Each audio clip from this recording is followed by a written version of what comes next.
माननीय श्री लाल प्रसाद सावा लिम्बू, समय 4 मिनेट। यस पछाडि माननीय श्री देव प्रसाद तिमसिना।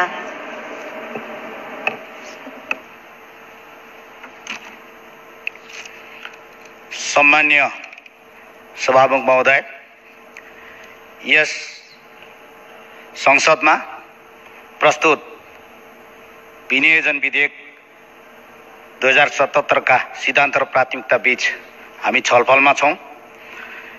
यस विषम परिस्थितिमा पनि यस विधेयकले आगामी आर्थिक वर्षको आर्थिक दिशा निर्देश गरेको छ।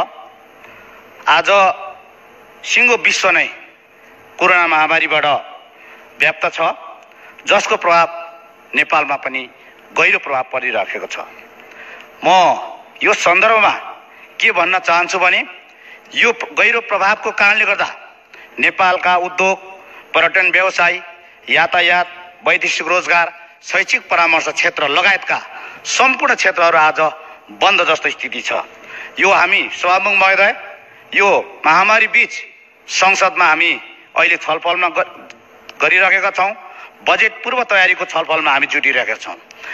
यो छलफलमा हामीले के कुरालाई ध्यान दिनुपर्ने कुरा देखिन्छ भने हार्वर्ड युनिभर्सिटी पब्लिक हेल्थ डिपार्टमेन्टले के प्रोजेक्सन गरेको छ, अध्ययन अनुसार आगामी 4 वर्षसम्म पनि यो कोरोनाको संक्रमणको प्रभाव अझै रहिरहनेछ।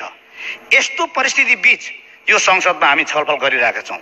त्यसो भएको हुनाले अहिले देशको अर्थतन्त्र र रोजगारमा महत्त्वपूर्ण योगदान पुर्याउने क्षेत्रहरू हामीले यस बेला सम्झिनु जरुरी छ।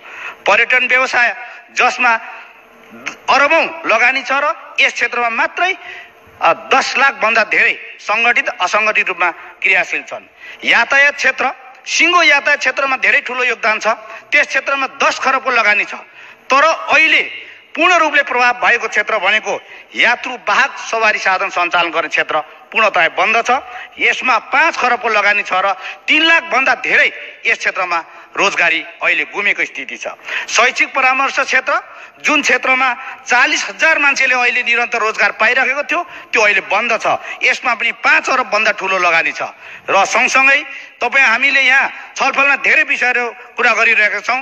वैदेशिक रोजगार गएका युवाहरू नेपाल आउँछ र ती युवाले कहाँ व्यवस्थापन गर्ने, सरकारले राम्रोसँग व्यवस्थापन गरेन कि भन्ने कुराहरू यहाँ उठाइरहेको छ यो संसदमा।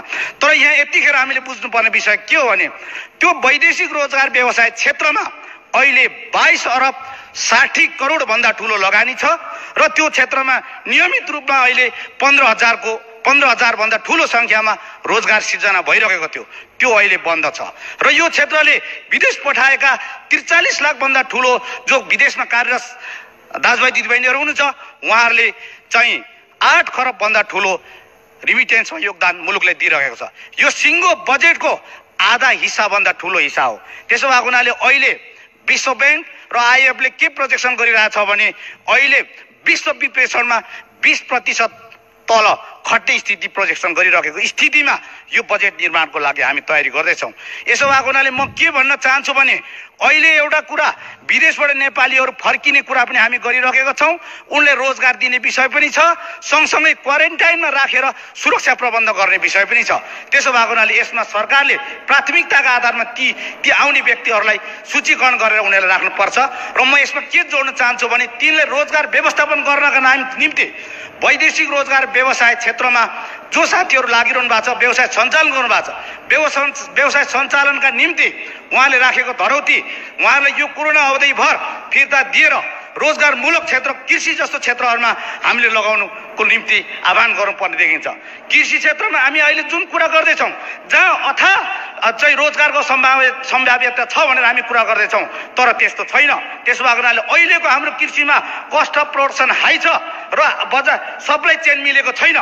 किनभने उत्पादन एकातिर छ, उद्योग अर्कोतिर छ। हामी सरासरी इन्डियाबाट अहिले यो लकडाउनमा 4.5 अरबको आयात गरिरहेछौँ। हाम्रो तरकारी कुहिरहेछ। त्यसको लागि सप्लाई चेनको व्यवस्थापन गर्न सबभन्दा ठुलो महत्त्वपूर्ण कुरा छ। कृषिलाई मैले सकेँ, कृषिलाई हामी आधुनिकीकरण गर्ने कुरा, यान्त्रिकीकरण गर्ने कुरा मात्रै गरिराखेका छौँ। यसले पुग्दैन। अब यसलाई हामीले औद्योगिकीकरण गर्नुपर्छ। र अहिले कोरोना कारणले गर्दा हाम्रो जीवनशैली परिवर्तन भएको छ, हाम्रो सोच फेरिएको छ, हाम्रो मनोविज्ञान परिवर्तन भएको छ। त्यसो भएको हुनाले म यो यहाँ के भन्न चाहन्छु भने अब हामीले जैविक खेती प्रणाली एग्रो टुरिज्मतर्फ जान हामीले उत्प्रेरित गरिराखेको छ। त्यसो भएको हुनाले यी विषयहरूलाई व्यवस्थित गर्ने प्राथमिकतामा आओस् भन्ने मेरो विषय राख्दै मेरो भने अन्त्य गर्छु। धन्यवाद।